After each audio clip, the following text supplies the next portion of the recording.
పేదవాడికి శాపమా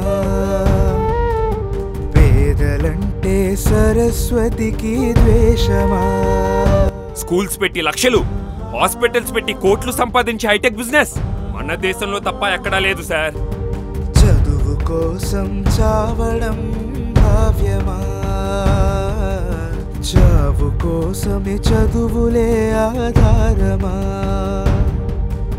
government schools government colleges లో చదివించాలంటే ఎందుకు సార్ భయపడుతున్నారు? ఇది గవర్నమెంట్ లోపమా, ఉపాధ్యాయుల లోపమా, చదివే విద్యార్థుల లోపమా? చదువు అంటేనే అభయం అఖిలం అరేరా విజయం. గవర్నమెంట్ స్కూల్ కార్పొరేట్ స్కూల్ అనే పదాన్ని తీసిపడేయండి సార్. ఒక్కటే స్కూల్, ఒక్కటే విద్య. పరిసరాల్ని శుభ్రపరిస్తే స్వచ్ఛ భారత్, అదే పల్లె పల్లెకు విద్యని పంచితే విద్యా భారత్.